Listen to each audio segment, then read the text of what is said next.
하려는데 오늘은요, 제목이 좀 어려워요. 바울 해석의 출발점에 관한 논의. 그러니까 이건 굉장히 학문적인 그 제목이죠. 그죠? 바울 해석의 출발점. 그러니까 이 바울 해석의 출발점이라는 얘기는 말 그대로 바울 서신들을 어떻게 해석하냐는 건 내 마음대로 해석한다는 뜻이 아니라 바울의 서신들에 쓰여져 있는 그 하나님의 말씀들을 우리가 어떻게 이해하고 받아들이면 되나, 이런 부분이에요. 쉽게 얘기하면 학문적으로 하면 바울 해석의 출발점이지만 쉽게 우리가 우리 일상적인 용어로 얘기하면 우리가 바울의 책들을 읽을 때, 바울 사도의 책 14권을 읽을 때 이걸 어떻게 이해하고 받아들이는 게 가장, 어떻게라는 건 내 맘대로 자의적으로 해석하는 게 아니라 어떻게 바울의 선생님이 우리에게 무슨 말씀을 하려고 이 글을 쓰셨나, 무슨 하나님의 말씀을 우리에게 대언하고 계신가, 이 책들 중에서 그걸 우리는 어떻게 있는 그대로 바울 선생님의 의도를 그대로 우리가 이해하고 받아들여야 될까, 이런 것들에 대한 논의가 바울 서신들, 하지만 바울 신학 서신의 내용들을 다 정리한 바울 신학을 시작하는 출발점이 돼야 된다는 거죠.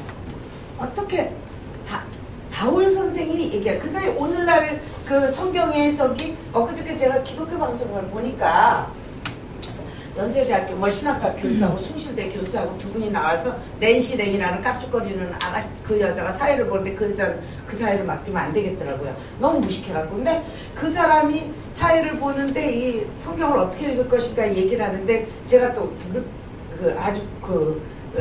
이게 오늘날 한국 교회의 문제점이기도 하다라는 생각을 하면서 느꼈던 건 뭐냐면요. 바울이 있는데 사도 바울이 있어요. 근데 이제 우리는 독자잖아요. 독자예요. 저와 여러분 성도죠. 성도들이 바울의 책들을 읽는데 성도들이 이거를 어떻게 받아들이냐고, 바울 자신이 하려고 했던 이야기를 독자는 아무 가감도 없이 바울과 1대1로 만나서 얘기하는 것처럼, 이런 의도로, 이런 생각으로 우리에게 이 책을 썼구나, 우리는 그럼 이렇게 바울 생각을 우리가 그대로 있는 그대로 받아들여야겠구나 하는 것이 소위 해석하기의 문제거든요. 해석하기라는 얘기는 성경을 어떻게 읽을 것인가 하는 문제예요. 쉽게 얘기하면 해석한다고, 성경을 어떻게 읽는가 하는 방법론에 관한 얘기가 해석하기라는 뜻이거든요. 그러니까 그 얘기를 아주 심플하게 얘기하면 바울 선생이 이 책의 로마서, 갈라디아서에서 지금 이 구절들을 통해서 우리에게 어떤 말씀을 들려주나, 더 근원적이라면 하나님이 바울을 통해서 우리에게 어떤 말을 전해주려고 하나를 가감없이 플러스 더하기도 빼지도 말고 있는 그대로 우리가 독자가 잘 받아들이는 방법을 연구하는 것을 바울 해석학이라고 그러거든요. 그러니까 여기서 근데 이단이라든지 잘못된 가르침이라든지 교회사 2000년을 통해서 바울에 대한 연구가 아까 목사님 말씀하셨던 것처럼 거의 신학의 한 50% 이상의, 신구약 다 합해도 50% 이상의 논문이나 신학, 지금까지 2000년 동안 기독교 교회사를 통해 연구되어진 논문이나 책 중에서 한 50% 이상이 바울에 관한 거예요. 근데 이 책들, 그 책들이 다 중구난방으로 얘기를 해. 같은 주제를 갖고도. 로마서 1장 17절 규절 갖고도 의인은 믿음으로 말미암아 그저 살리라. 그 규절 하나가 바울 해석에 마치 열쇠이냐, 열쇠고, 그 규절 하나 때문에 그 바울 신학자들, 신약 신학자들, 바울 신학자들, 교리학자, 조직 신학자들이 정말 피 터지게 싸워요. 논쟁을 했어요. 교리적 논쟁, 신학적 논쟁이 있었어요. 근데 그게 다 뭐가 문제냐면 어떻게 읽을 것인가, 해석학적인 그런 문제인데, 이 어떻게 읽을 것인가에서 우리가 가장 중요시해야 될 게 뭐냐면요, 우리 성도들이 가장 중요시해야 될 게 뭐냐면, 읽는 사람이요 자기의 배경, 삶의 배경을 가지고 읽는다는 거야. 본문을. 어려운 얘기죠. 그러니까 각자, 우리 장 집사님, 우리 임 집사님네, 우리 한 집사님네, 우리 목사님 다 자기 입장이 조금씩 달라요. 기쁜 사람, 슬픈 사람, 또 뭐 어떤 사람, 어떤 당면 문제가 있다. 다 상황이 다르거든. 다른데 각자의 다른 관점에서 바울을 자기 입장에서 읽어대면 해석이 어떻게 돼요? 다 달라진단 말이에요. 그러니까 우리가 그걸 다 배제하고 바울이 뭐라고 했나? 바울은 뭐라고, 여기서 무슨 말하고 있나를 가장 정확하게 보는 방법을 연구해 놓은 것이 기독교 2000년 동안의 바울 연구의 역사예요. 그래서 수많은 학자들이 정말 아주 많은 얘기들을 해죠. 그래서 이제 아까 김세윤 박사 얘기를 했는데, 김세윤 박사가 한국이 낳은 세계적인 신약학자이면서 바울 신학자예요. 그래서 그 세계적인 신약학자다, 또 신학자다, 무슨 어떤 분야든 학자다 그러면 그분의 책이 다른 사람의 논문이나 책에 얼마나 많이 인용되느냐죠. 그게 그 사람의 권위거든요. 김세윤이 이렇게 말했다. 그런데 나는 이렇게 말한다. 나는 이렇게 말한다. 왜냐하면 김세윤이가 이렇게 말했기 때문에. 이런 그 밑에 후트노트 달잖아요. 논문 쓰면, 그지? 논문이 이렇게 있으면 1번, 여기다 독자 1번, 독자는 무엇이다, 뭐 이래요. 김세윤 책, 뭐 페이지에 보면 독자는 이거라고 말했다. 뭐 이런. 이 후트노트를 다루는데 가장 많이 인용된 사람이 김세윤 박사인 건 사실이에요. 근데 이제 김세윤 박사님은 우리 입장에서 보면 김세윤 박사는 굉장히 장로교적인 분이에요. 굉장히 그 장로교적인 분이고, 칼 바르트라고 하는 사람이 있었어요. 1940년대 독일의 신학자인데, 그분이 이제 장로교 아주 정통적인 장로교단의 그 신학자죠. 그런데도 그분을 한때는 총실에서는 지금도 인정 안 하는지도 몰라. 근데 이제 장신은 인정을 해요. 왜 그러냐? 그분의 딱 하나의 이유가 있어요. 그분이 파이프 담배를 좋아해요.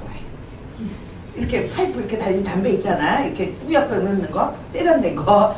근데 그분의 책은 뭐든지 책에 이렇게 그분이 이렇게 옆모습에, 목사님도 생각나죠? 그 바르트 책도 이렇게 담배 피는 그 프로필 사진이 나와요. 그래서 장신에서는 또 한때는 자유주의 신학자다. 하지 말아라 그랬지. 또 저기 어디야? 총신은 아예 그 사람 빼버렸어. 그죠? 근데 나중에 또 그때 왜 그랬냐? 그 바르트나 김세윤 박사는 같은 계열의 이제 그 해석을 하는 분이에요.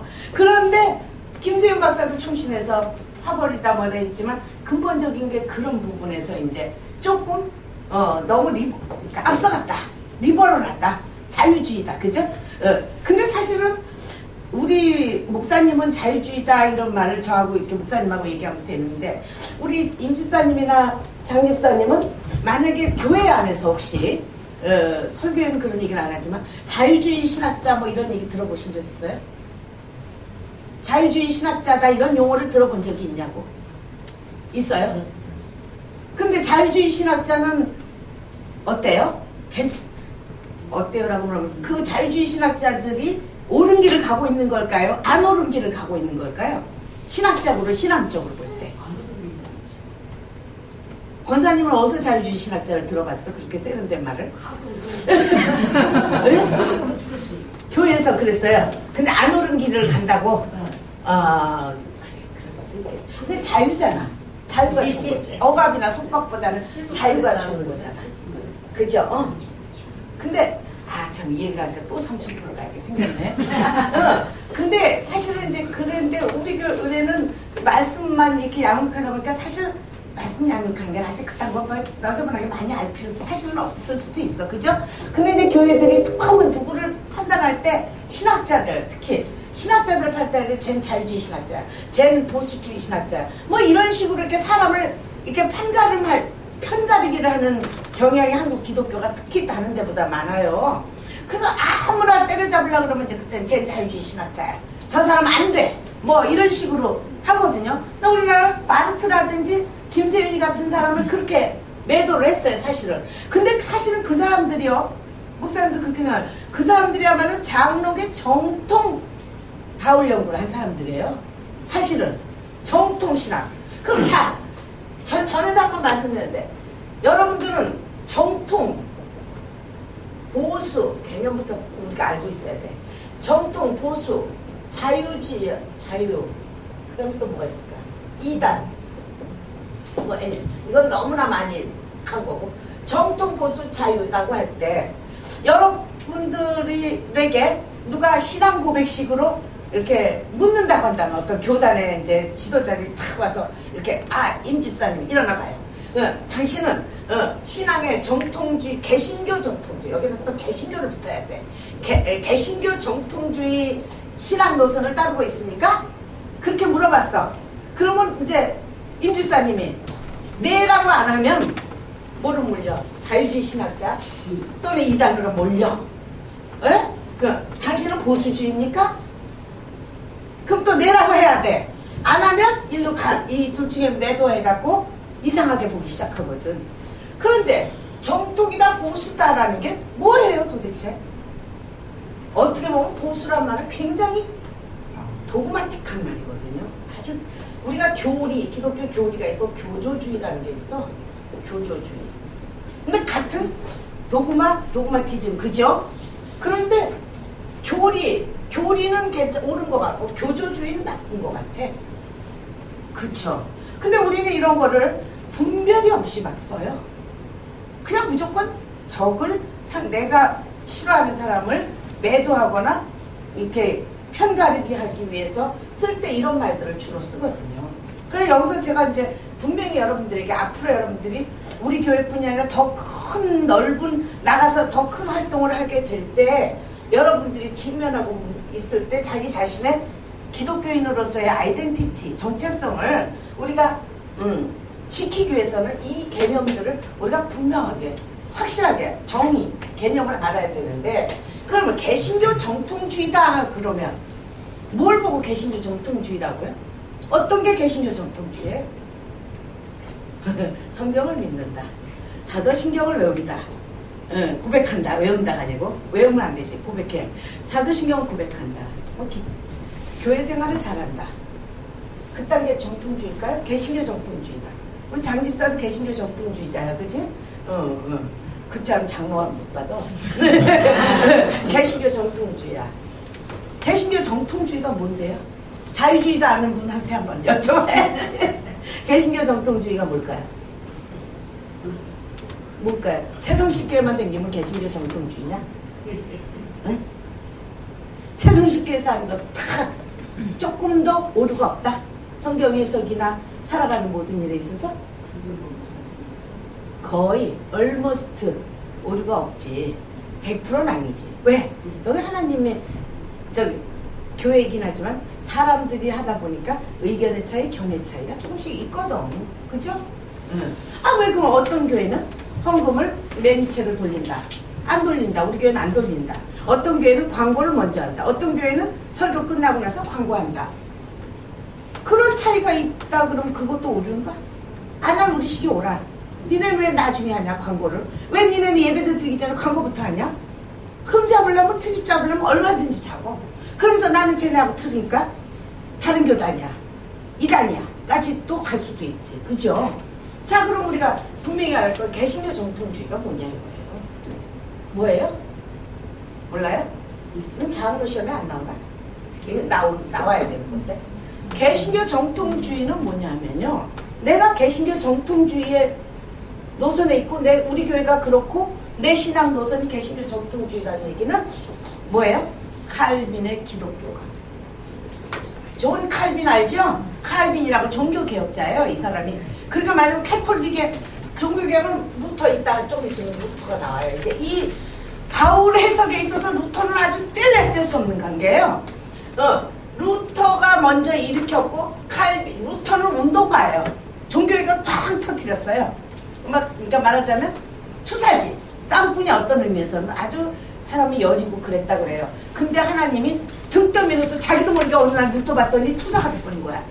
운동권이 돼버린 거야. 말하자면 그 시대에 운동권이 돼버린 체제를 뒤집어 엎었으니까 로마 캐톨릭이라는 체제를 캐톨릭이 신부면서 로마 캐톨릭이 신부였다니까. 결혼도 안 했다니까. 처음에는 신부면서 로마 캐톨릭의 신학교의 교수면서 신부였다고요. 사제였다고요. 그런 사람이 로마 캐톨릭에 감히 교황을, 지금 우리나라 신부들을 그 뭐 정의사제 구현 어쩌고 떠드는 사람들도 교황이 찍소리 막으면 그래도 깨갱하는 판에 그 시대는 더 했거든. 왕들 떼다 붙였다. 불란서 왕이 교황한테 잘못했어. 그랬더니 교황이 블란스 왕을 함내버렸어. 그래서 블란스 왕이 카노사라는 성, 날 블란스 가봤더니 카노사라고 쬐끄만 성인데 교황이 그 안에 들어가서 탁 하면서 블란스 왕은 교회에서 쫓아낸다. 그까지 교회에서 쫓아낸 걸 말이야. 난 왕이다. 그게 아니야. 카노사 그 성 앞에 눈에 꿇어서 교황님 용서해달라고 3박 4일을 울었다는 거 아니야. 그래서 용서해줬다는 거 아니에요. 그만큼 교황권이 센데 거기 감히 일개 쬐끄만 목사, 새까만 목사가 말하자면 목사는 셈이지 신부가 대들었어. 그게 루터예요. 잘못됐습니다. 다 지금 이 교회가 가르치는 가르침이 성서적이지 않습니다. 하나님 뜻과 어긋납니다. 그리고 감히 99개나 잘못됐다고 쫙 1, 2, 3, 4에서 95 뭐뭐뭐뭐 다 잘못됐다고 그래고 교회 문 앞에다 탁 갖고 붙였어. 그 교회가 발칵 뒤집혔어. 교황까지 화가 났어. 저놈을 잡아 죽여라. 그래서 가는 중간에 독일의 작센 제후라는 봉건 그 조그만 독일은 조그만 나라들이 뭉쳐서 연방이 됐잖아요. 그 우리로 치면 한 도 경상북도 뭐 전라북도 뭐 이런 식의 그 성주가 가로챘어. 그래서 자기 성에다 갖다 보호했어요. 루터를 보호해놓고는 거기서 루터가 책을 썼죠. 종교개혁에 관한 책을 썼어요. 그러면서 루터가 반기를 들었다. 그래서 종교개혁 운동을 일으켜요. 이 루터는 이렇게 사제이고 그런 신학교 교수이긴 했지만 논리적이고 그런 분은 못 됐던 것 같아요. 그래갖고 이제 그 운동을 했는데 그거를 정립한 사람이 칼빈이에요. 같은 시대인데 조금 나중에 시작했죠. 존 칼빈이라고. 근데 불란서 사람인데 불어를 칼빈이라고 그래. 근데 이 사람이 이제 하여간 영어식으로는 칼빈이에요. 칼빈이 루터가 95개 조항에서 캐토릭의 잘못된 점들을 이러이러한 부분이 지금 우리가 믿고 있는 교회가 우리가 몸담고 있는 교회가 이러이러한 부분이 성경적이지 않고 이런 부분이 하나님의 뜻에 어긋난다고 95개 조항을 발표했는데 이것을 논리 정연하게 다시 말하면 이 개혁, 종교 개혁, 종교를 개혁한다. 이 종교는 캐톨릭이죠. 종교를 개혁해야 된다고 하는 종교 개혁자들, 그걸 주장하는 자들의 그럼 니네 신앙은 뭐냐? 캐톨릭이 이거 잘못됐다고 하는데 그럼 니네가 주장하는 성경적이고 정말 초대교회 신앙의 내용은 뭐라고 생각하느냐? 우리 대안을 제시해야 될 거 아니야?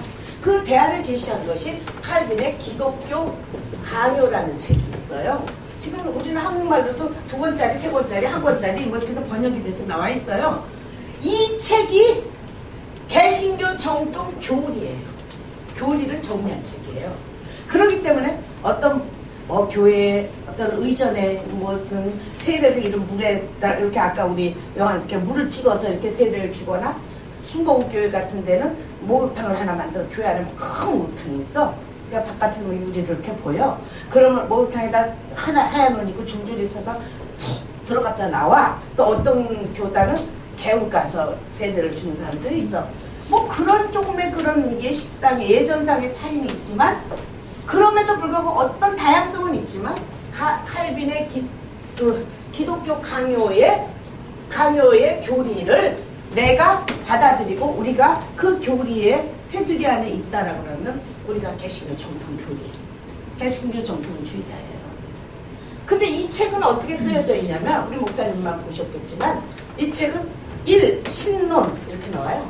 신론, 성경, 3, 그리스도론, 기독론 이런 식으로 돼 있어요. 그러니까 기독교가 믿는 하나님이 이러이러한 분이다. 기독교의 성경은 이러이러한 책이다. 기독교의 그리스도는 이러이러한 분이다. 이렇게 쫙 정리가 되어 있는 책이에요.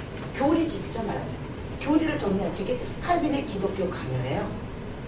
그래서 요거를 따른 사람을 정통교리라고 그래요. 그 다음에 이제 보수는 요 정통교리를 따르는 사람들이 중에 자기 자칭 보수라고 그래. 그 보수는 어떤 기준이나 그런 건 없는 것 같아요. 자칭이야 이건 자칭. 이건 정의성이 없어. 기준성이 없어. 그러면 자유주의는 뭐냐? 어떻게 보면 보수와 자유주의는 서로 상반된 것처럼 보여요. 그죠? 서로 반대파인 것 같아. 그럼 자유는 제멋대로냐? 제멋대로 믿는 자들이냐? 아니에요. 사실은 이 자유주의자들이요 굉장히 괜찮은 사람들이었어요. 어떻게 생각하면 제가 왜냐하면 여러분들이 얘기가 너무 많이 하지만 하여간에 그냥 얘기 나온 김에 우리가 바울을 얘기하기 전에 말씀을 드리고자 하면 빅토르 유고가 레미제라블이라는 소설을 썼잖아요. 그죠? 그 밀레니엄, 뉴밀레니엄이라는 그 레미제라블이라는 소설을 썼는데 그 빅토르 유고의 레미제라블 또 뭐죠? 노트르담의 꼽추 그 시대 그 시대와 그 책의 내용이 바로 레디칼하다 극단적인 보수에서 자유주의로 넘어가는 시대의 작품이에요. 레미제라블하고 노틀담의 꼽추지 그게 지금 해는 게 그지. 노틀담 득바리가 노틀담의 꼽추죠. 노래는 기가 막히잖아 뮤지컬. 그게 레디칼 보수에서 자유주의로 넘어가는 시대적 전환기에 쓰여진 책들이에요. 그대 시대상을 얘기한 거예요. 그런데 레디칼한 보수는 사실은 개신교 정통주의에서는 개신교 정통주의의 칼빈이즘을 아주 막 저거한 사람들. 근데 이 사람들은 두 가지 길인데 칼빈도 있고 캐톨릭도 있어요. 칼빈, 개신교도 있고 이게 겹친 건데 이건 뭐냐면 완전히 신본주의예요. 신중심주의. 이게 뭐냐면요. 근데 신중심주의라는 건 참 괜찮은 것 같잖아요. 우리가 참 아까 우리 목사님하고 제가 이 얘기를 왜 하게 되냐면 아까 목사님하고 잠깐 우리 여기 올라오기 전에 그런 뱀같이 지혜롭게 비둘기처럼 순결하게 그 얘기를 하면서 같은 그 맥락이라고 참 경계선이 그쵸? 애매모호리 하잖아요. 그죠? 그런데 같은 그 맥락이에요. 그래서 사실은 중세가 이제 보통 AD 1세기 예수님 시절부터 4세기까지를 초대교회라고 그러거든요. 교회사에서. 그럼 이제 4세기부터 한 종교개혁이 일어나던 시대. 그죠? 1492년 종교개혁. 그러니까 15세기, 16세기 이 시간을 우리는 중세라고 해요. 중세. 근데 이 중세 시대라는 데 이때는 캐톨릭이 지배하던 시대거든요. 교회사 개신교란 건 없었을 때야 이때가. 그런데 이때는 근데 또 다른 말로 하면 암흑시대라 그래요. 암흑시대. 이때를 어두운 시대였다. 왜? 전 세계를 물론 이제 뭐 남미, 북미 이런 인디안 이런 사람들은 우리는 그런 사람이 존재하는 걸 몰랐을 시대니까 우리가 아니라 그 시대예요. 그러니까 이때 중세 캐톨릭은 유럽이 전 세계의 중심이라고 생각하고 이랬던 시대인데 이때는 유럽의 여러 나라들이 전부 다 기독교 국가들이에요. 아이러니죠. 유럽이 그러니까 그 당시에 세계는 그때 이제 좁았잖아. 그치? 지금같이 넓지 않죠. 세계라고 생각했던 그 바운더리 안은 전부 하나님이 지배하는 기독교 국가들이에요. 그 기독교는 뭐예요? 카톨릭 국가죠. 교황이 왕보다 더 높아요. 왕보다 더 높아서 왕도 꼈다 붙였다고 아까 프랑스 왕도 와서 왕 앞에 눈 위에 무릎을 꿇고 용서를 빌어야 되는 그런 시대였거든요. 그런 시대인데 하나님이 지배하는 시대야. 교회가 지배하는 시대인데 사람들은 오늘날 역사가들은 그 시대를 암흑시대라 그래요. 암흑시대다. 왜 그러냐면 여기 하나님은 계신데 인간이 없어. 인간이 없어요. 인간이 신의 이름으로 하나님의 이름으로 인간을 함부로 막 취급했어요. 그리고 여러분이 아는 마녀사냥 또는 종교재판. 그래서 내 맘에 안 들어? 아무개 목사가 내 맘에 안 들어? 나 당회장이야. 아니 나 총회장이야. 근데 저 조금만 뒤에 아무개 목사가 마음에 안 들어? 그럼 저걸 이단 또는 종교재판으로 죽여버려. 근데 그 이름은 누구의 이름으로? 아무개 목사 이름이 아니야. 하나님의 이름으로. 그래서 이때는 우리는 참 인간의 역사가요. 이때까지 캐톨릭 종교개혁이 일어나기 전까지 특히 이제 그 시대 계몽주의 이런 것도 이제 나중에 나오지만 그 전까지는요 신이 지배하는, 우주를 신이 지배했어. 그래서 이때는 신중심주의 또는 신본주의 시대라고 그래요. 근데 인간이 볼 때 이때가 굉장히 좋은 시대인 것 같지만 인간은 없어요. 인간에 대한 고려, 배려 이런 게 없이 인간을 완전히 무시하고 함부로 신의 이름으로 인간을 죽였다 살렸다 막 재판도 없이 막 이럴 때예요. 그런데 이제 계몽주의가 생기고 이제 종교개혁도 이 계몽주의 영향을 받아서 인간에 대해서 관심을 갖기 시작하면서 하게 됐어요. 그래서 하나님이 우리가 물론 절대 순종, 절대 의지, 하나님 앞에 절대 순종하고 절대 의지해야 된다. 취지는 좋았죠. 그죠? 그건 맞아요. 그죠?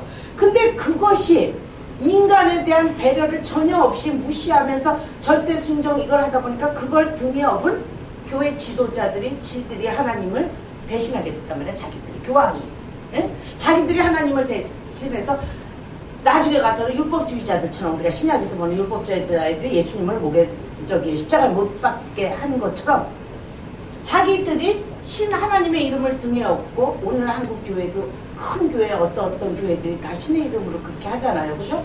그게 큰일 날 문제잖아요. 그죠? 그게 보수가 다 좋은 건 아니라니까. 그 사람들이 다 보수예요. 그죠? 물어보면 자기는 다 보수라고 그래. 정통 개신교라고 그래. 저기 S교회 뭐 이런 교회 있거든요. S자 들어가는 교회 2개가 있네. 강남에 하나, 여의도에 하나. 그 2교회가 다 들어거든. 다 자기들은 하나님 중심이라고 그러고 아주 하나님 뜻대로 산다고 그러고 보수주의라고 그러고 정통주의라고 그러고 이런데 아니거든. 왜? 신중심주의 신본주의는 좋지만 이것이 인간의 무기가 돼버리면 인간은 말살하는 게 돼버려. 그런데 이 종교개혁이 일어나기 직전에 소위 문예부흥시대라고 여러분들이 고등학교 때 배웠잖아. 르네상스 영어로 다시 불어예요. 이거는 내가 국문과라고 다시 레이상스 태어났다는 뜻이야. 보온이라는 뜻이거든. 그래서 르네상스 불어예요. 다시 태어났다. 누가? 인간이. 그때 발견한 게 뭐냐면 신의 산계약이야.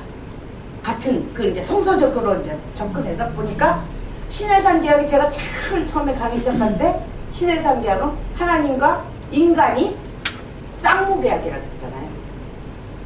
하나님과 우리 사이는 관계성이라고 그랬잖아요. 관계성인데 어떤 관계냐? 쌍무적 관계야. 쌍무. 피차가 다 책임을 지는, 계약에 대한 책임을 지는 거야. 신본주의가 잘못되면, 신중심주의가 잘못되면은 쌍무가 아니라 일방적 계약이 돼버려. 그러니까 하나님은 우리는 무조건 순종만 해야 되는. 하나님은 우리를 억압하고 하나님은 우리를 자주우지하시는데 우리는 무조건 거기에 대해서 절대 순종만 있다. 근데 그게 맞긴 한데 인간적인 해석이 해석으로 다시 돌아가. 해석을 잘못하면 신의 이름으로 인간을 말살해버리는 거야.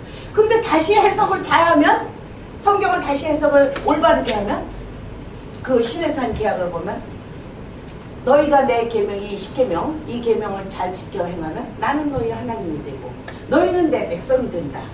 그런데 내가 너희 하나님이 되면 나는 일방적으로 폭군으로 너희들을 야단치고 때리고 뭐 이런 억압하고 이런 존재가 아니라 폭군으로서의 너희 하나님 너희 왕이 아니라 너희를 어떻게 해요? 다스리고 번성케 하고 보호하고 천년 자연의 재해로부터 또 세상의 적들로부터 이방의 적들로부터 너희를 보호하고 지키고 너희를 번영케 하는 책임이 있다. 난 너희에게 그럴 의무가 있다. 하나님의 의무를 지신 거야. 스스로. 그리고 너희는 이 계명을 지키고 내 백성이 되면 내 안에 아까 도피성처럼 내 도피성 안에 들어오면 너희는 내 백성으로서 내가 너희들에게 그 의무를 다 하겠다. 그러니까 거기에는 하나님만 있는 일방적인 게 아니라 거기에 반응하는 하나님에 대해서 반응하는 인간 존재가 살아나기 시작했단 말이야. 그게 르네상스잖아요. 휴머니즘. 그죠? 휴머니즘. 그걸 이제 인본주의라고 그래. 또 근데 그 휴머니즘도 이 신본주의가 너무 레디칼해져도 문제지만 이제 그래가 그 레디칼했던 것이 이제 이 인본주의 휴머니즘이 이렇게 해서 하나님과 인간이 뭐 대등 관계는 아니지만 서로 대화하는 관계. 그죠? 쌍무적 관계다. 여기까지 일어났어. 그랬는데 이제 이쪽이 또 레디칼해지기 시작하네? 그래갖고 이쪽이 레디칼해지면서 인간이 하나님도 선택할 수 있다. 이렇게 된 거야. 내가 이 교회를 갈까 말까 내가 선택했다 이거지. 내 자유의지로 선택했다 이거지. 내가 갈까 말까를 내가 선택했다. 인간이 선택한다. 그래서 인간이 점점 신보다 인간이 높아져. 이게 끝까지 간 때까지 간 사람이 소위 우리가 비난하는 자유주의 신학자들이에요. 근데 사실은 출발점은 좋은 거야, 이 자유주의가. 왜냐면 중세 그 말도 안 되는 그 교회 제도, 교조주의, 그죠? 교조, 도그마티즘, 이런 말도 안 되는 교회 제도로 교황은 자기는 세상에 엊그저께 파라과이 선교사님 만났는데 이건 여부를 재미로 알아. 그 파라과이 종전 대통령, 작년까지 대통령이 신부였어. 천주교 신부. 신부가 대통령이 됐어요. 그런데 이 신부가 대통령이 되고 났더니 각처에서 내가 그 사람의 부인이라고 나선 여자가 5이고 애가 5이야. 애가 5이고 부인이 5이래. 그런데 그러면 우리 같으면 아니야, 나 몰라, 쟤 모르는 애야 이랬을지도 몰라. 우리나라가 신부가 그렇다고 했대. 맞다고. 저 여자 내가 나하고 살았던 여자라고. 저애 내 새끼 맞다고. 쟤도 내 새끼, 쟤도 내 새끼, 쟤도 내 새끼 맞다고 그랬대. 작년에 쿠데타로 잘렸대. 그러니까 신의 이름으로 신중심적이 너무 크다 보니까 이 사람들이 어떻게 생각하냐면 교회에서 잘못된 인본 신중심이라는 이름으로 신의 이름으로 억압했던 인간을 교회의 그 교권적 그 억압으로부터 인간을 자유롭게 해방시켰다. 우린 그런 사람이야.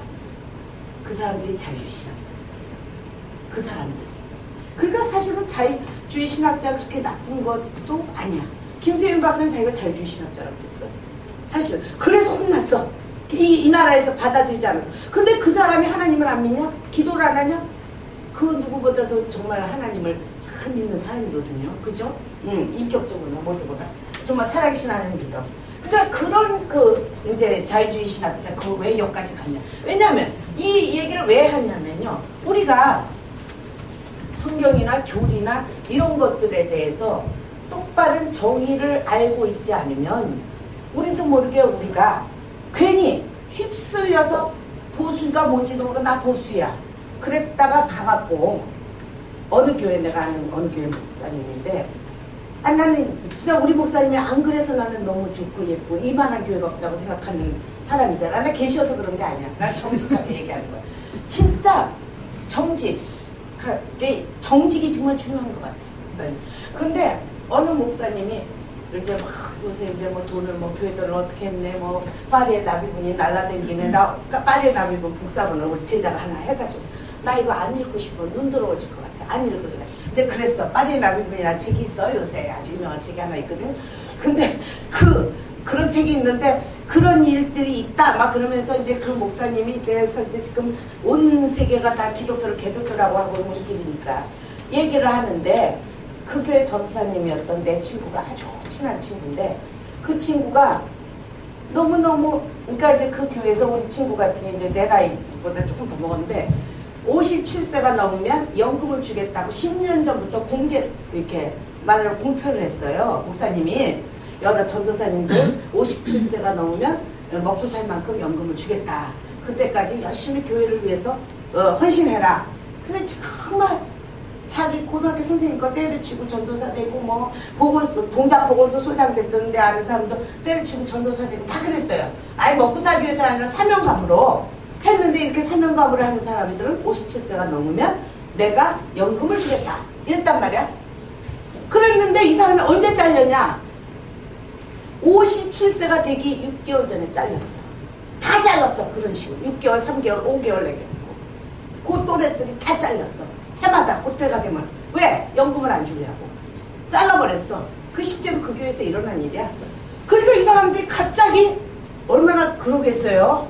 그랬더니 어떻게 이러실 수 있냐고 이제 그 전도사 대표가 목사님한테 가서 그랬더니 당신들 사꾼 목사야? 사꾼종이야? 그런 거 보고 하나님 이랬어? 이러니까 할 말이 없잖아. 그래서 그냥 왔대. 근데 그런 사람이 자기는 동네방에 여자들한테 돈을 15억 줬다 20억 줬다 막 이랬다 이거야. 애들 듣는데 좀 그 애들을 가라. 그런데 그랬대. 그러면 우리 같으면 좀 분하고 막 그렇잖아. 어떻게 그럴 수가 있냐 이랬는데 그분은 원망을 안 해. 그래서 왜 원망을 안 하냐? 하나님이 세운 종이래.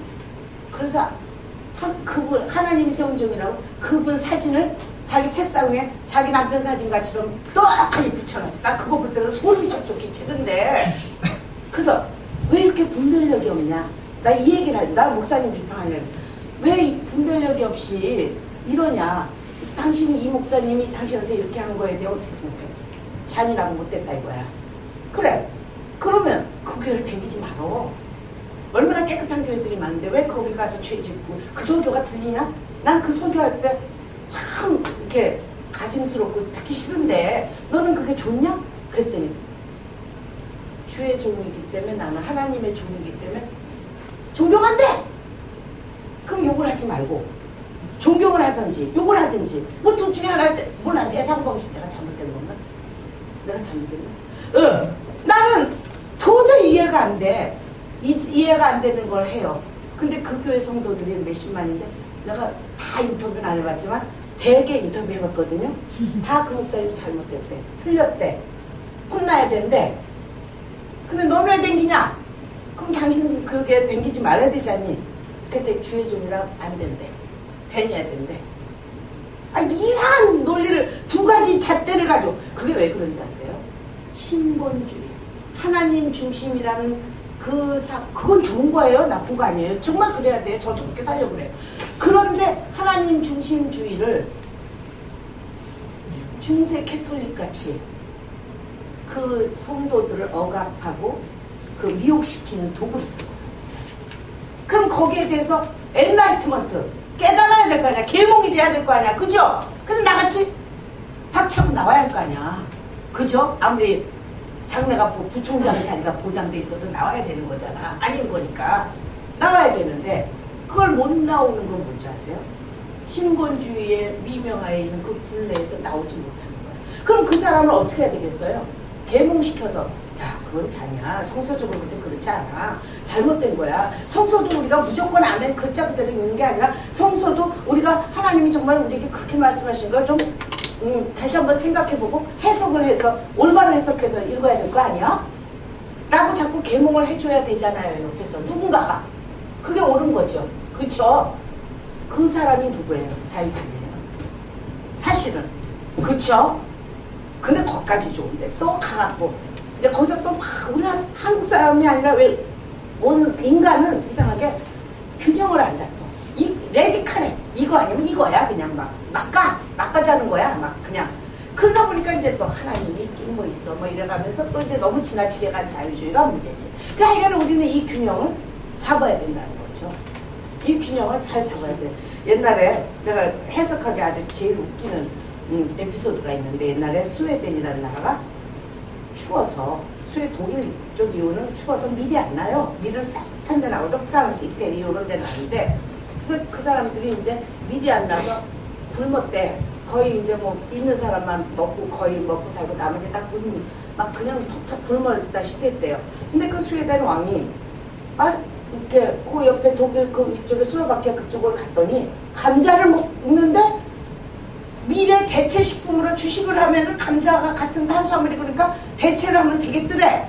그래서 백성들한테 감자를 이제 우리 토양에는 감자가 잘 되니까 감자를 심어서 일용할 양식으로 삼자, 주식으로 삼자 그랬더니 이 백성들이 죽어도 우린 굶어 죽어도 미리 아니면 주식이 아니다 뭐 이렇게 생각을 했대요. 그래서 감자를 계몽을 하고 먹이려고 그러다 안 먹어서 국왕이 교회 지도자들 탁 불렀대. 그래서 여러분들 말은 잘 들으니까 주의 종들 말은 잘 들으니까 성도들이 백성들이 계몽을 해라 가서 그랬대. 그랬더니 이 목사님들이 각 교회에 와갖고 계몽을 하는데 성경 구절이 딱이 떠오르는 게 있는 거야. 딱이 있는 거야. 그 설교를 하기 딱 좋은 설교가 사람이 빵만으로만 살 것이 아니야. 하나님의 말씀. 이게 있었던 일이에요. 사람이 그 해석학 책에 나오는 얘기야. 내가 말한 게 아니지. 사람이 빵만으로만 살 게 아니라 누가 그랬어? 예수님이 그랬거든. 그러나 빵만으로만 살 것이 아니오. 그 구절을 탁 갖다 쓴 거예요. 본문으로. 여러분 성경이 이렇게 써 있어요. 사람이 빵만으로만 살 것이 아니오. 감자로도 살 수 없다. 그게 올바른 해석이에요. 성서를 따오긴 따왔어. 그치? 근데 올바른 해석 아니잖아요. 이래서 해석하기 필요해요. 또 어느 나라에서는 나 엊그저께 듣은 얘기인데 어느 나라에서는 묘지를 유럽 사는 묘지가 동네 한가운데 있잖아요. 그러니까 이제 그게 개발해야 되기 때문에 안 되겠대. 그래서 그 이제 동네 변두리로 묘지를 좀 옮기라고 그러는데 이 습관이 돼갖고 안 옮기는 거야 이제 주민들이.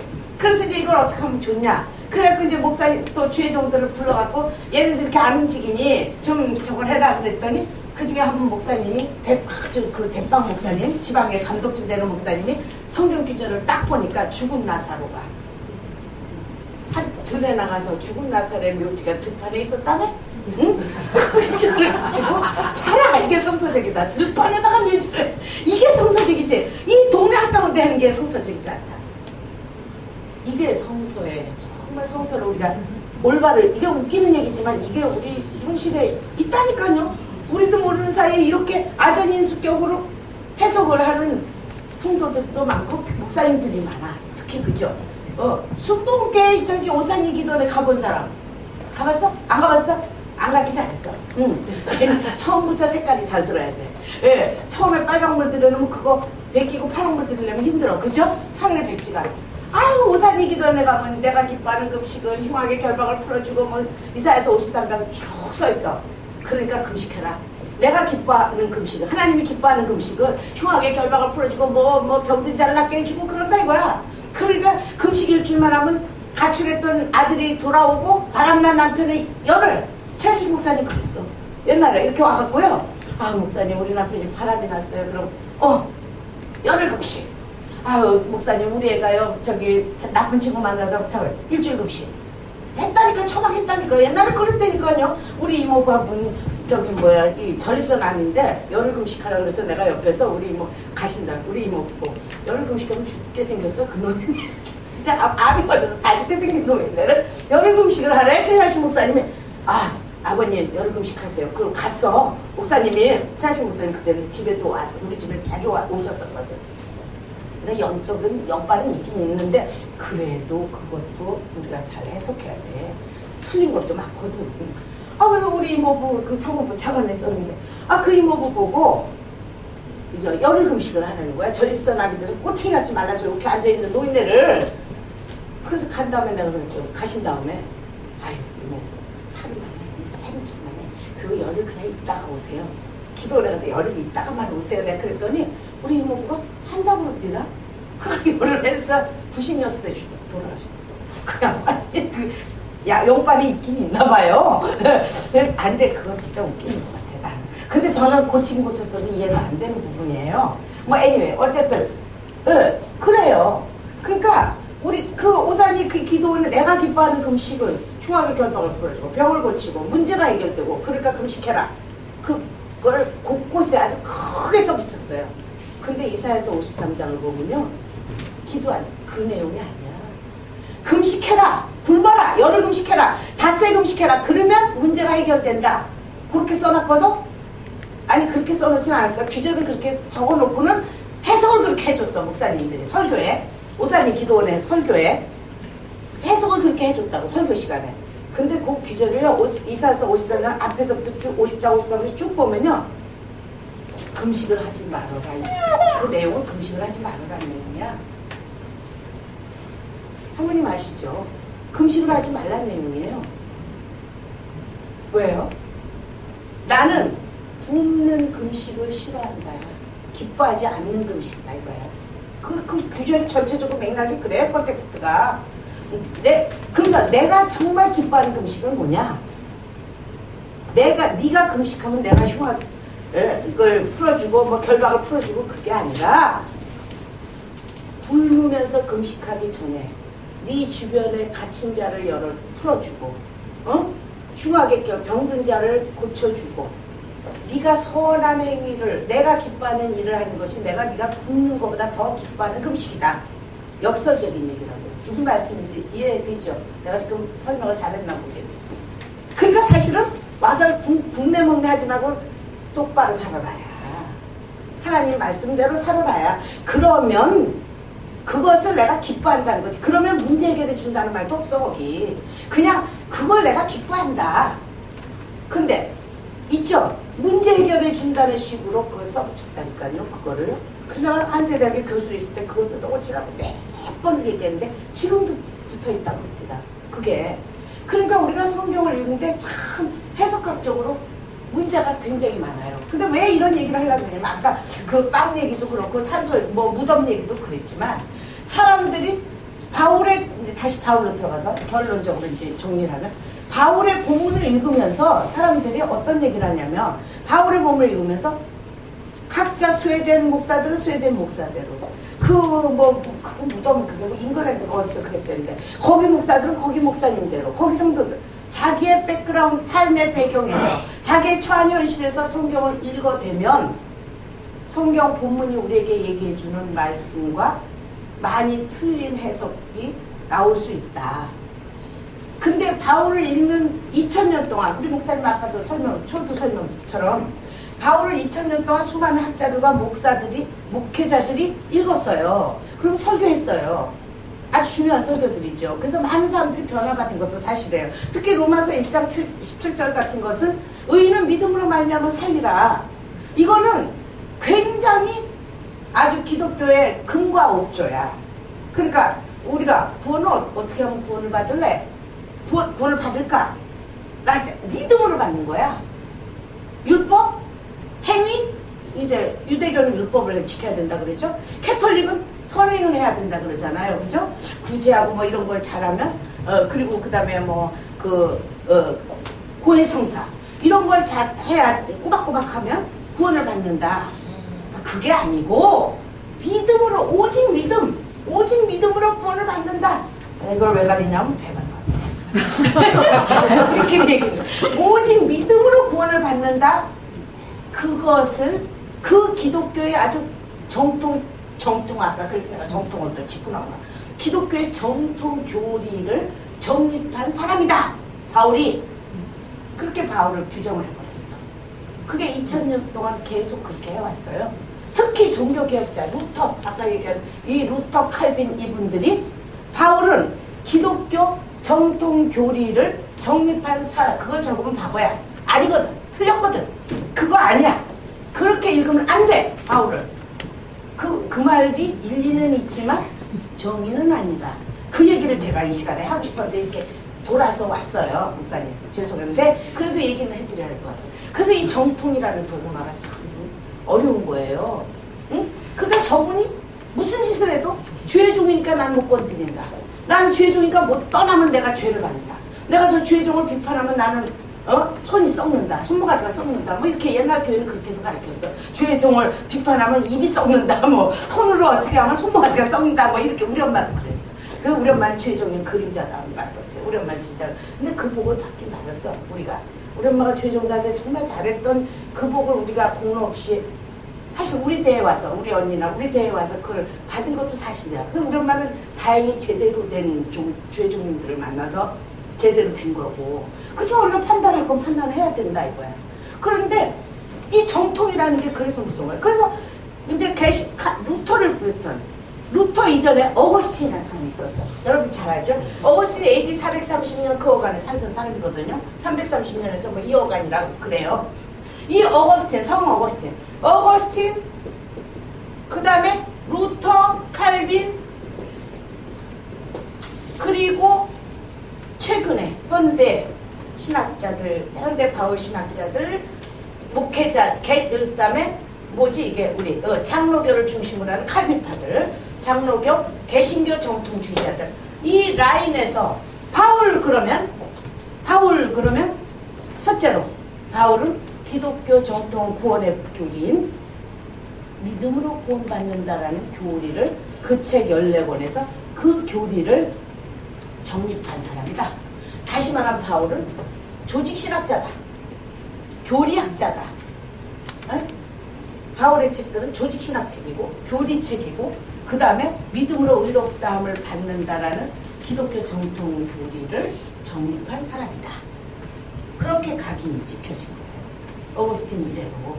근데 왜 그러냐? 아까 얘기했죠. 자기 입장에서 성경을 읽는다. 어거스틴은 어떤 사람이었느냐? 그분의 과거가 아주 화려했다. 그래. 예. 그분이 아주 젊었을 때는 무지하게 방탕하고 이 사생아도 많고 뭐 그런 그 사생아 와이번에 뭐 아주 술 먹고 방탕하고 이러다가 예수 믿는 거예요. 걔가 천선한 사람이잖아요. 근데 그 사람이 그래서 자기가 구원을 어디 가면 구원을 받을까 그래서 마니교도 갔다 뭐 별짓 다 해봤지. 쾌락주의자도 가봤고 오피큐로스도 가봤다 에피큐로스도 가봤다 이 여기저기 구원이 있다는데 점쟁이도 가보고 뭐 무당한테도 가보고 옛날식 우리식으로 하면 다 해봤다 이거야. 구원이 없었어요. 근데 예수를 믿으면서 믿음으로 구원을 줍니다. 행동이 아니라. 그 말에 이 바울의 로마서 1장 17절에 은혜를 받고 이분이 개과천선에서 성 어거스틴 돼서 카톨릭 교리를 정립하는 게 이런 사람이에요. 그 다음에 이제 루터는 또 어떻게 된 사람이냐. 아까 얘기했죠. 천주교 사제였어요. 근데 이분이 그래도 진지한 사람이었나 봐. 굉장히 진지했나 봐요. 그냥 제도에 머물지 않고 항상 고민하고 신앙적인 고민을 많이 한 분인데 이분이 하루에 어떤 날은 12번 고해성사를 한 적이 있대요. 12번 했다고 자서전에 나와요. 자기가 심연에 죽음의 그 지옥의 심연에 끝까지 들어가 봤다. 그 루터의 책을 보면 나오는데 12번을 왜 했냐면요.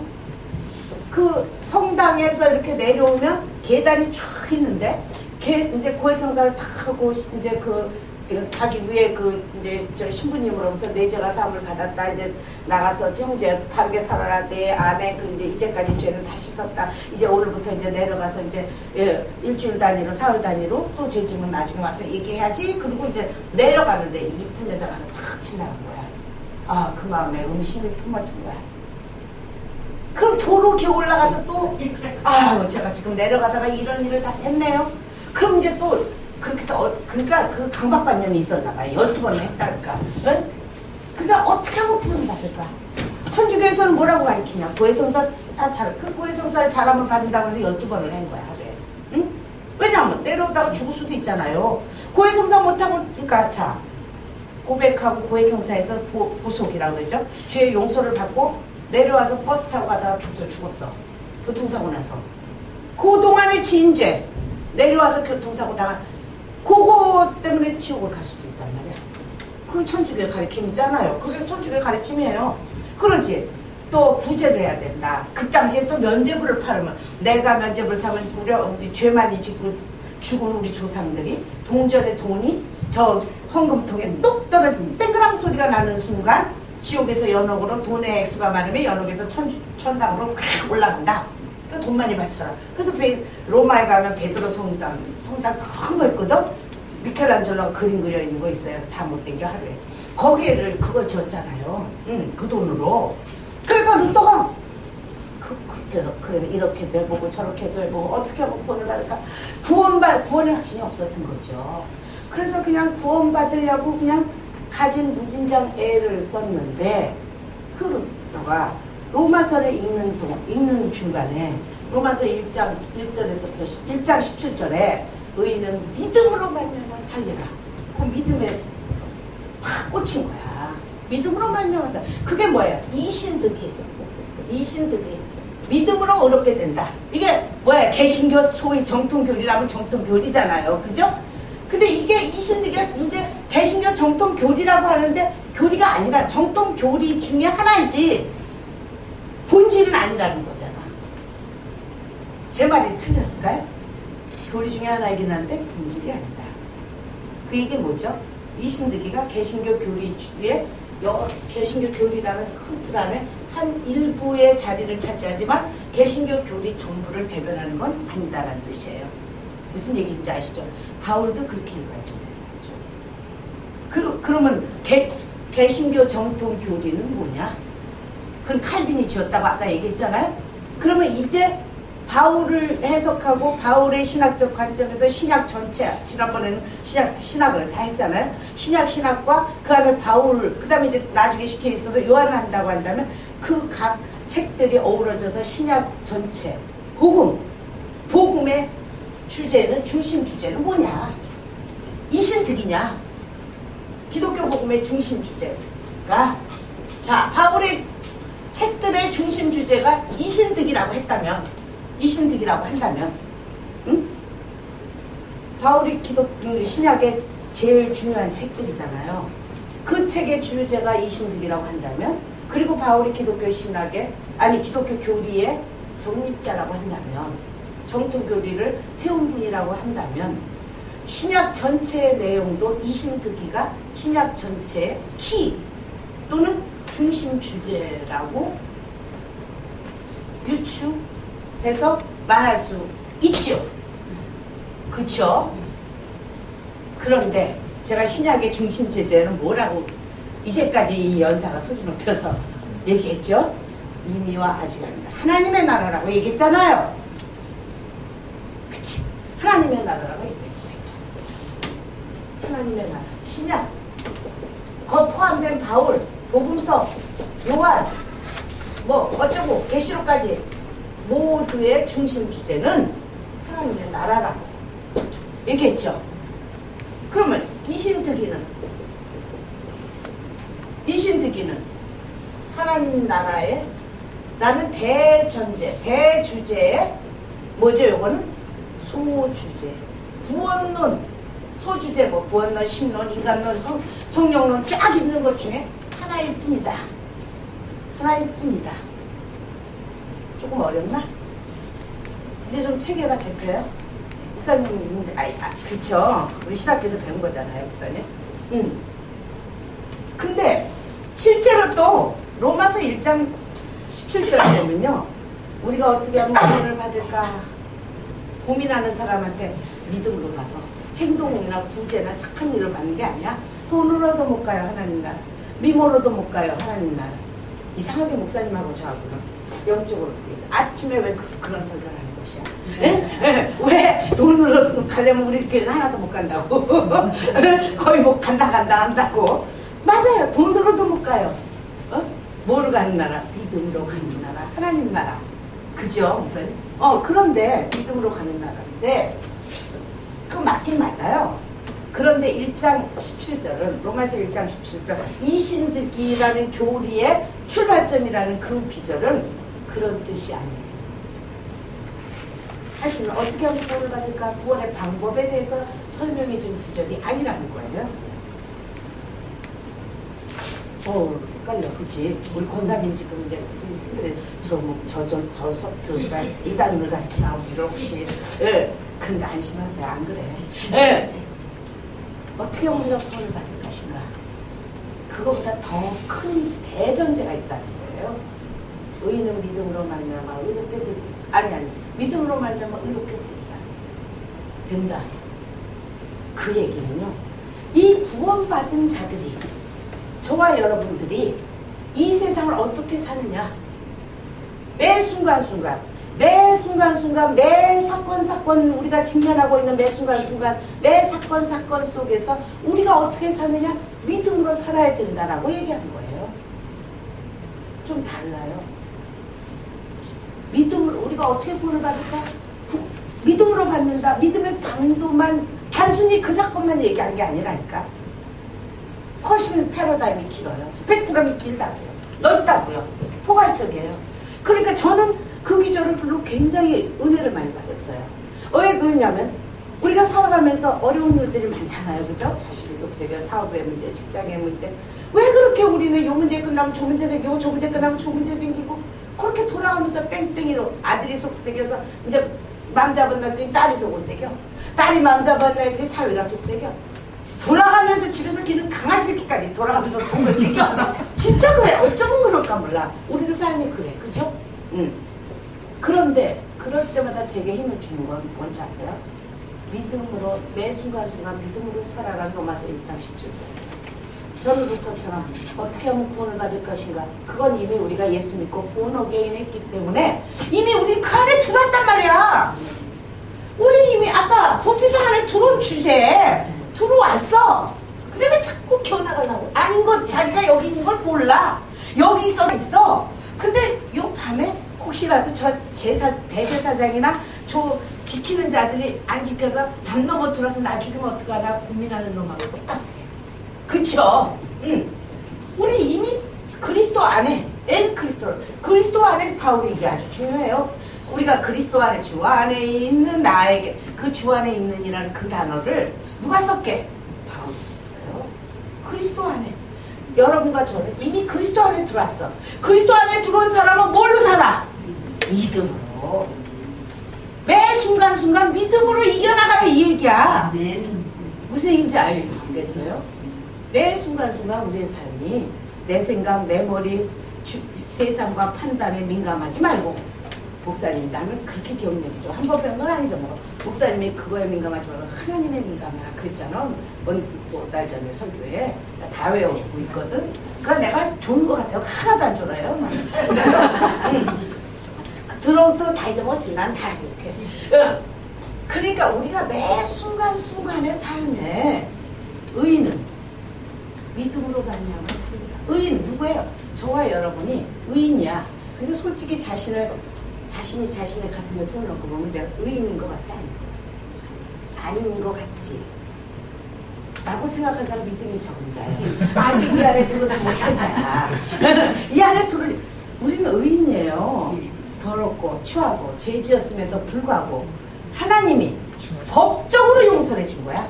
아까 그 마약 팔아서 죽은 사형당한 그 사람이 이제 법적으로 한 번 죽었으니까 또 죽일 수 없다.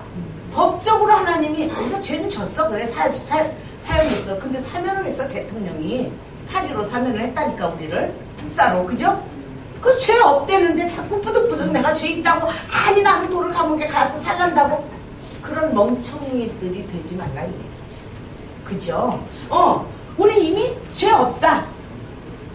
그래 스스로 보면 네 죄를 네가 알렸다잖아. 내가 알긴 해. 알지. 근데 주제 파악은 다 알지. 근데 그럴 때마다 있죠. 그래 내가 요따구로 사는데 내가 무슨 의인이라고 하나님 내 기도 내가 요따구로 사는데 어떻게 내 기도를 들어주시겠어? 에휴 염치가 있지. 그거 누가 주는 거잖아요. 그거 아주 양심적인 거 같지? 그거 사실은 하나님이 제일 싫어하는 거야. 그게 있죠. 도둑질한 거 사람 죽인 것보다 더 싫어하는 거야. 하나님이 제일 싫어하시는 짓거리야 그게. 내가 내 주제에 나 어저께도 그저께는 누구를 좀 미워했고 뭐는 양심적이지 못했고 뭐는 어떻게 했는데 내가 이런 것까지 달라고 내가 이렇게 이 안에 산 사람이라고 생각하면 도피성에 와 있는 게 참 뻔뻔하지. 염치가 없지. 그게 사실은 정말 죄 중에 죄예요. 큰 죄예요. 왜? 하나님이 너 죄 없다고 그랬는데 건방지게 아니에요. 죄 있어요. 그리고 머리 뻗대고 그렇게 하나님한테 햄벼들 일이냐고 그게. 그쵸? 우리는 용서받은 의인이에요. 응. 그러니까 그런 사탄이 자꾸 너 어저께 뭐 했잖아. 그저께 뭐 했잖아. 이러면 사탄아 물러가라. 해야 돼. 나는 하나님이 나 죄 없다 했는데 네가 무슨 나하고 상관이 있느냐. 너 나하고 상관없다. 나는 하나님이 의롭다고 했다. 그러니까 나는 어떻게 해? 의로운 사람답게 담대함과 자존감을 가지고 이 세상을 살아가는 거. 그게 믿음이에요. 그죠? 그러니까 사실은 바울은요. 어떻게 하면 아직 구원받지 못한 이게 구원의 그 테이프라고 한다면 어떻게 하면 일로 들어갈까를 생각하는 사람에게 한 말이 아니야. 이 안에 들어온 사람이 어떻게 주님 앞에 갈 때까지 영원히 살아가는 방도를 가르쳐 준 거지. 구원에 들어가는 방도를 가르쳐 준 게 아니라니까요. 그래서 바울의 서신들은 로마서를 갈라디아서 모든 책들의 바울의 서신들은 조직신학책이 아니에요. 실제적인 생활 지침서예요. 기독교인의 생활 지침서. 목회서신이죠. 목회자로서 쓴 거고 선교사로서 쓴 거지. 조직신학자로서 기독교의 교리를 촉촉히 칼빈처럼 기독교한테 신론 기독론 어쩌고 저쩌고 쫙 써제낀 그 의도가 아니라고요. 그때 이 사람은 몸이 약해서 아니 뚱뚱해서 살을 빼려고 과연 다 통로하나 하는구나. 그러면 이 사람한테는 이 사람에 맞게 복음적인 하나님의 말씀으로 그렇게 하지 말라고 이렇게 성경적으로 가르치는 거. 저 사람은 또 돈이 없어서 난리야. 먹을까 입을까 걱정하지 마. 그거는 이방인의 속과 바울은 그렇게 얘기는 안 했지만 예를 들면 얘기하는 거예요. 쟤네 둘이 부부싸움이 나. 쟤네는 어떻게 할 것이냐. 남자와 여자의 고린도서에 그죠? 얘기야. 그러니까 그 얘기는 뭐냐면 그 모든 것이 해서 우리는 의인이다 라는 아이덴티티를 정립해주고 우리는 의인인 우리는 어떻게? 매 순간순간 매 문제마다를 믿음으로 돌파해라. 믿음으로 말미암아 살리라. 믿음으로 말미암아 살리라. 그러니까 바울은 조직신학자나 교리학자가 아니라 바울은 사실은 목회자예요.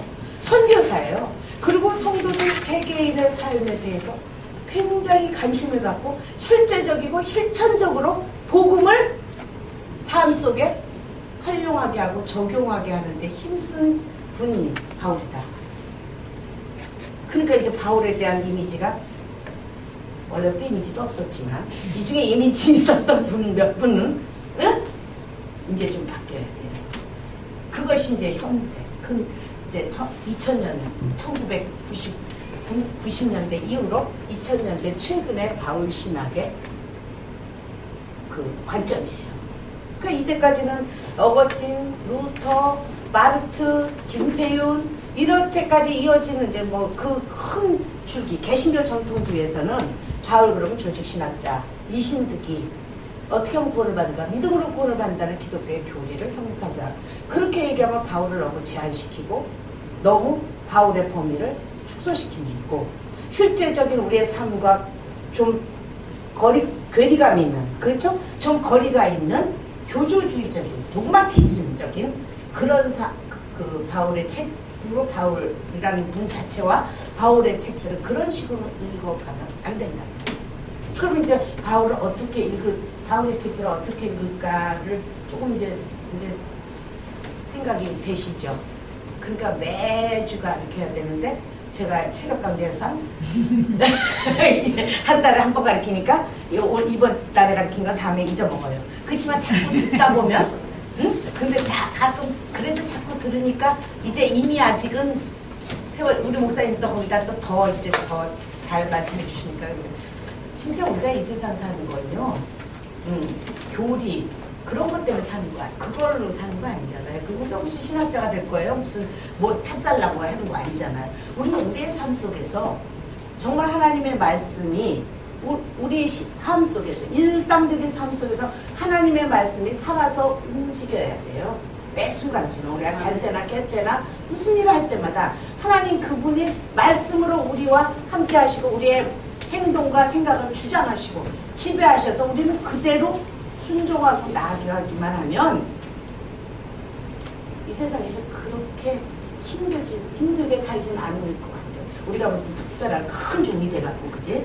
신약 뭐 손양원 목사 무슨 누구같이 순교자의 그릇으로 발탁되지 않았다 그러면 그냥 우리가 평범한 그릇들은 평탄하게 살아요.